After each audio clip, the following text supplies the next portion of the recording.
Imagine putting your baby to sleep, feeling the warmth of home enveloping you, only to be brutally taken away from this world just moments later. This is not just a scene from a thriller movie, it's the harrowing reality of Beverly Lynn Smith's final moments. Beverly Lynn Smith, a 22-year-old mother, was found murdered in her home in Oshawa, Ontario in 1974. Her life was cut short in the most violent way while her infant daughter lay innocently in the next room. The brutality of the crime shocked the quiet suburban community, and the mystery surrounding her death has only deepened over the decades. Despite numerous investigations and a controversial undercover operation, the killer remains at large, and the case remains one of Canada's most perplexing unsolved murders. On the evening of December 9, 1974, Beverly's husband, Doug Smith, returned home to a scene that would haunt him forever. The cozy home they shared was now a crime scene. Beverly lay lifeless, a victim of a violent assault. The sound of her baby's cries pierced the eerie silence of the house, a chilling reminder of the innocence left in the wake of such brutality. The small town tranquility of Oshawa was shattered, leaving neighbors and friends in a state of disbelief and fear. The police quickly arrived, but the clues were scant. The murder weapon was never found, and the initial investigation yielded few answers. Over the years, various suspects have emerged, and intricate investigative efforts, including a highly controversial sting operation, have tried to bring the killer to justice. Yet, the case remains unsolved, a haunting puzzle that continues to baffle investigators and captivate the public's imagination. As we dive deeper into the life and tragic death of Beverly Lynn Smith, prepare yourself for a story filled with twists, turns, and lingering questions that challenge the very fabric of justice. Beverly Lynn Smith was born in 1952 and grew up in the close knit community of Oshawa, Ontario. Known for her warm smile and kind heart, Beverly was a beloved figure among her friends and neighbors. She had a cheerful disposition and was always ready to lend a helping hand. In her early 20s, she married Doug Smith, a hardworking and dedicated man who shared her dreams of building a happy family. Beverly and Doug lived in a modest home on Squires Beach Road, a serene and quiet area that seemed the perfect place to raise a family. Their life together was simple yet fulfilling. Beverly was a devoted mother to their infant daughter, Rebecca, whom she adored. She took pride in her role as a homemaker, ensuring that their house was always a warm and welcoming place. Doug worked long hours to provide for his family, and Beverly's days were filled with caring for Rebecca, tending to the home, and engaging with her community. Their social circle was comprised of close friends and family members who frequently visited. Beverly was known for her hospitality, often hosting gatherings and making sure everyone felt at home. Despite the demands of motherhood, she managed to keep in touch with her friends and maintained a vibrant social life. Her days were busy but joyous, centered around her love for her family and her community. In the days leading up to the tragic event, there were no signs of trouble or unrest in the Smith household. Beverly's life seemed picture perfect on the outside, with no apparent enemies or conflicts. On the fateful day of December 9, 1974, Beverly had spent her day as usual, caring for Rebecca and maintaining her home. That evening, Doug left for his night shift job, unaware that it would be the last time he would see his wife alive. After putting Rebecca to bed, Beverly settled into her evening routine. She spoke to a friend on the phone, a conversation that would later become a crucial part of the investigation. The call ended, and Beverly was left alone in the house. Sometime between that moment and Doug's return home, an intruder entered their peaceful abode, shattering the tranquility forever. The small community of Oshawa was rocked by the news of Beverly's murder. Friends and neighbors were in shock, struggling to comprehend how such a horrific crime could occur in their midst. The investigation began immediately, but the lack of witnesses and concrete evidence made it an uphill battle from the start. Beverly's death was not just a loss for her family, but a wound in the fabric of the community, leaving everyone grappling with fear and unanswered questions. As we continue to uncover the details of this haunting case, we delve into the complexities and challenges that have kept this mystery unsolved for decades. On the night of December 9, 1974, Doug Smith returned home from his night shift to a scene of unimaginable horror. He found his wife, Beverly Lynn Smith, lying motionless on the kitchen floor. She had been brutally murdered, a sight that would be forever etched in his memory. The house was eerily silent, save for the cries of their infant daughter, Rebecca, from her crib in the next room. Doug immediately called the police, his frantic voice echoing through the receiver as he described the grisly discovery. The responding officers arrived quickly, but it was already too late. Beverly was pronounced dead at the scene. The initial assessment suggested that she had been killed by a single gunshot wound to the head, a method that indicated a targeted and deliberate act. The violence of the crime was starkly contrasted by the peaceful domestic setting, making the scene even more disturbing. The investigation began in earnest with the police cordoning off the Smith home, turning it into a bustling crime scene. Detectives scoured the area for clues, but they faced significant challenges from the outset. The murder weapon was not found at the scene, and there were no immediate signs of forced entry, leading investigators to speculate that Beverly might have known her attacker. Doug Smith, the devastated husband, was initially questioned but quickly ruled out as a suspect due to his solid alibi and lack of motive. The police then turned their attention to the surrounding neighborhood, interviewing friends, neighbors, and anyone who might have seen or heard anything unusual that night. The quiet community of Oshawa was stunned, struggling to come to terms with the brutal murder that had shattered their sense of safety. As the investigation progressed, several pieces of evidence began to emerge, though none led to a definitive conclusion. A key piece of evidence was the phone call Beverly had made to a friend earlier in the evening. She had spoken about mundane topics, and nothing seemed amiss, making the subsequent events even more perplexing. This call established a rough timeline, narrowing down the window during which the murder could have occurred. Another critical piece of evidence was the report of a suspicious vehicle seen in the vicinity of the Smith home around the time of the murder. Several witnesses described a dark-colored car parked near the house, but descriptions varied and no concrete leads materialized from this information. The police also examined Beverly's social circle, looking into anyone who might have had a motive to harm her, but no suspects emerged with sufficient evidence to warrant an arrest. In addition to physical evidence, the emotional impact on the community played a role in the investigation. Friends and neighbors were interviewed extensively, their accounts painting a picture of a loving and kind woman with no apparent enemies. However, the lack of clear motives and solid evidence made the investigation increasingly challenging. Despite the initial flurry of activity, the case began to grow cold as weeks turned into months. The police continued to follow leads, but each one seemed to fizzle out, leading investigators back to square one. Beverly's murder remained a haunting enigma, a dark cloud over the community of Oshawa. Over the years, advances in forensic technology and renewed interest in the case have led to occasional breakthroughs, but none have definitively solved the mystery. The investigation into Beverly Lynn Smith's murder has been marked by false starts and dead ends, leaving a trail of questions that continues to baffle and intrigue. As we delve deeper into the subsequent investigations and controversial methods employed to solve this case, the complexity and frustration of this unsolved crime become ever more apparent. Stay tuned as we explore the twists and turns that have kept this case in the shadows for nearly 5 decades. In the immediate aftermath of Beverly Lynn Smith's murder, the police launched an intensive investigation to find her killer. Given the nature of the crime, they started by examining those closest to Beverly, hoping to uncover any clues that might point to the perpetrator.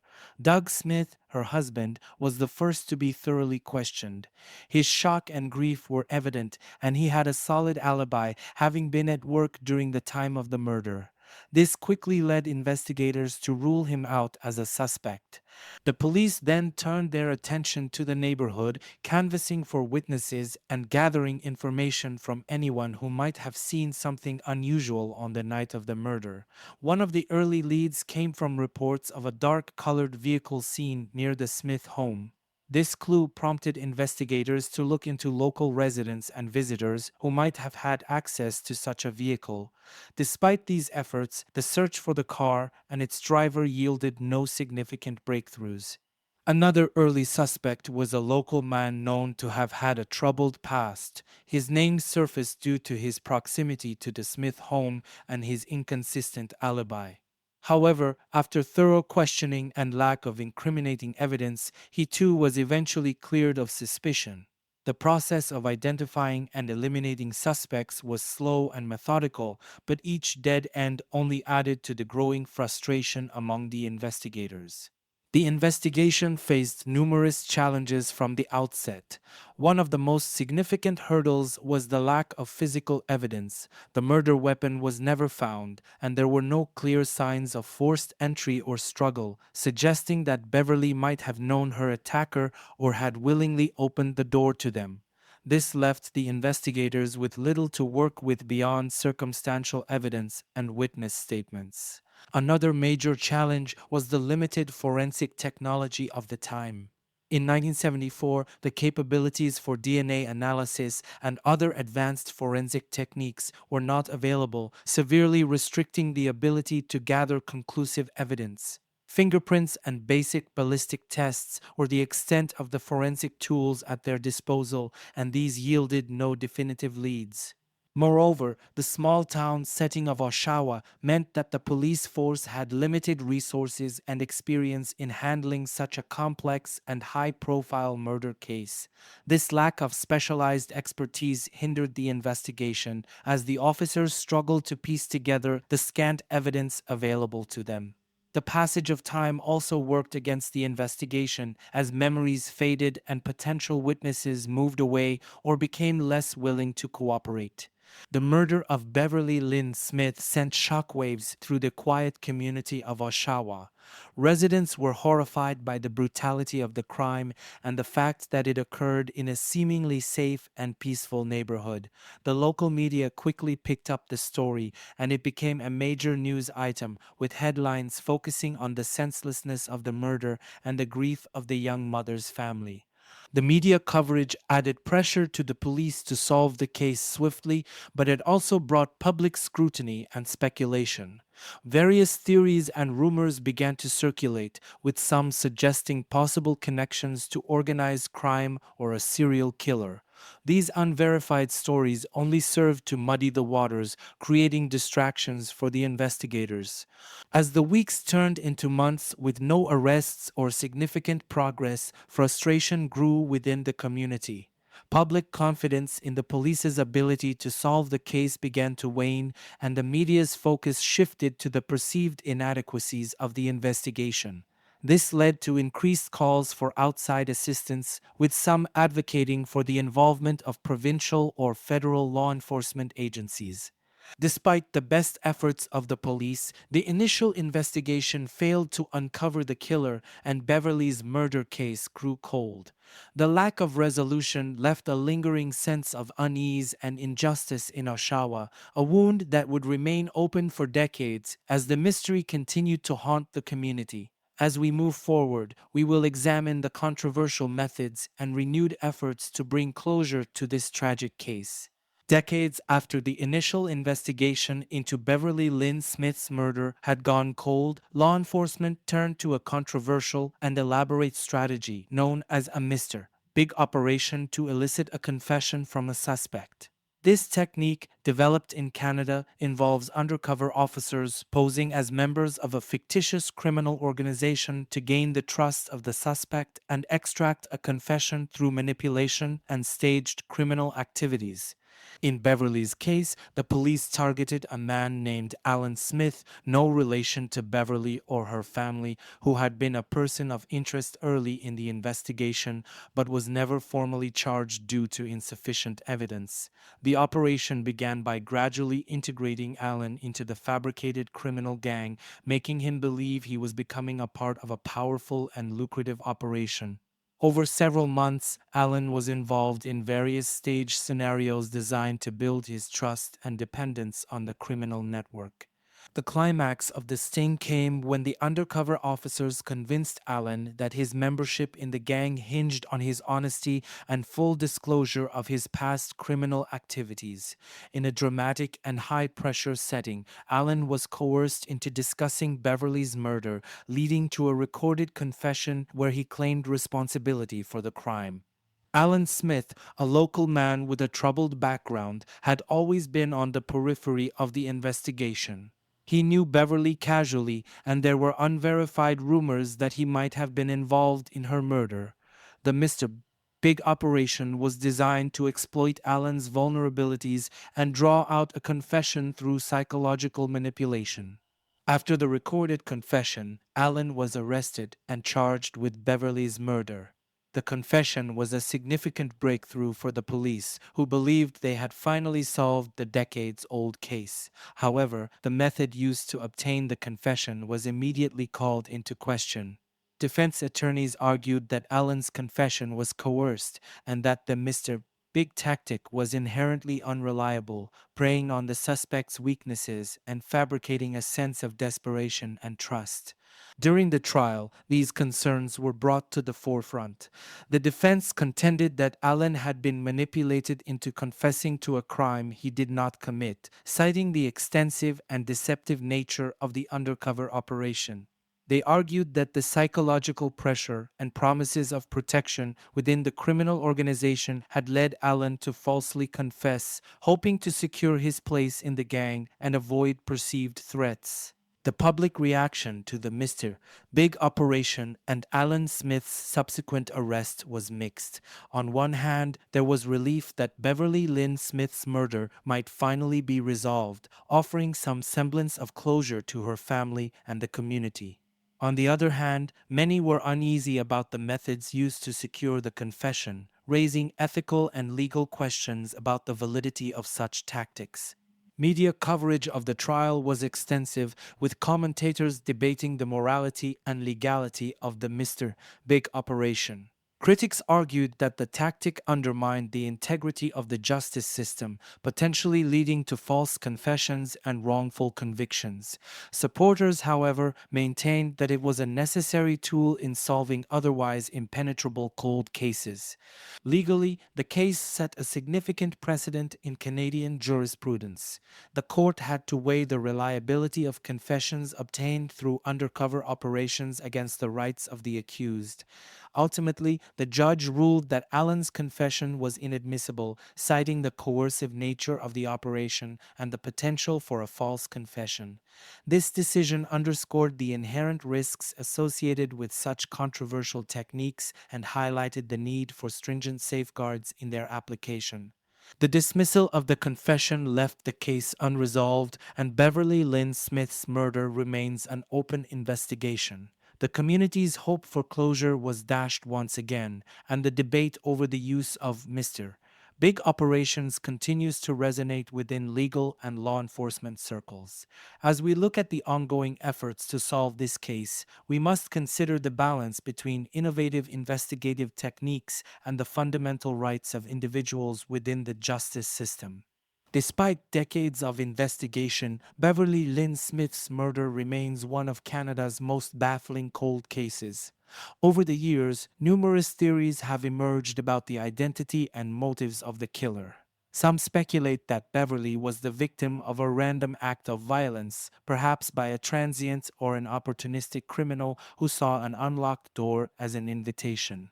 Others believe the murder was more personal, possibly committed by someone she knew who harbored a hidden grudge or dark secret.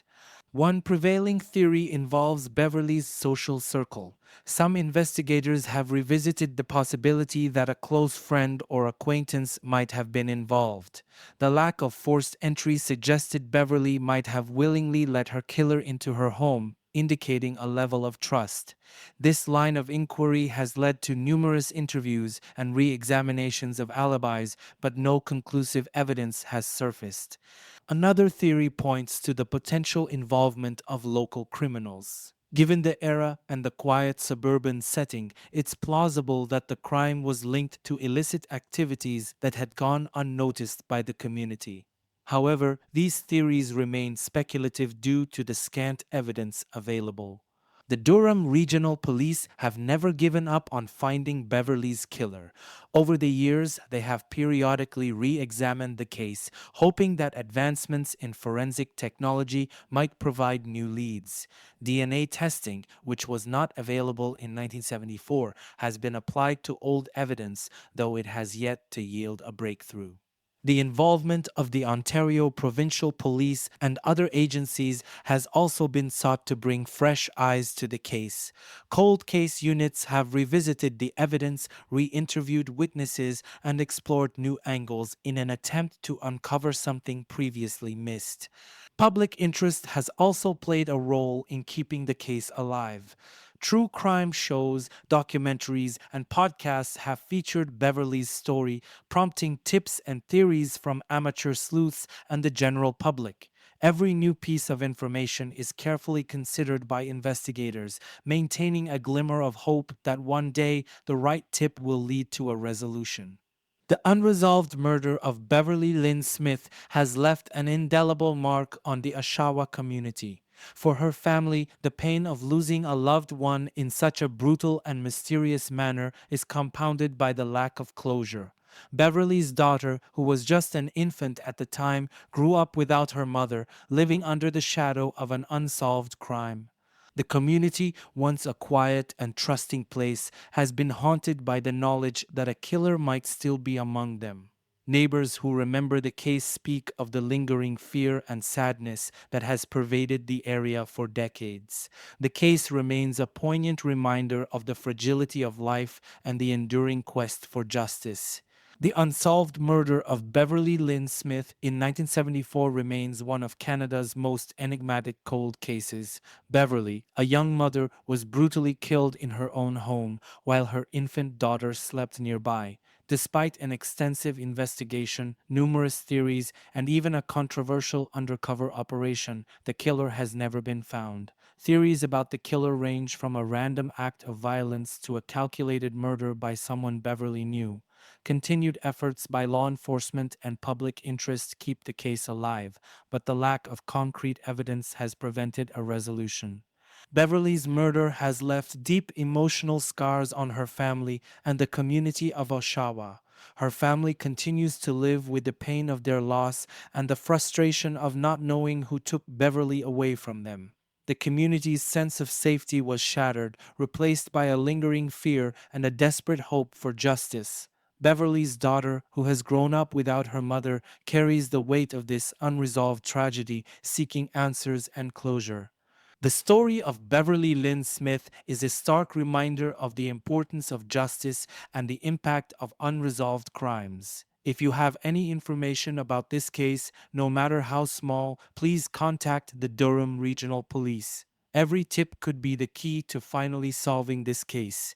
And if you want to stay updated on this and other true crime stories, make sure to subscribe to our channel and hit the like button. Your support helps us continue to bring these important stories to light. Thank you for watching, and let's keep the quest for justice alive.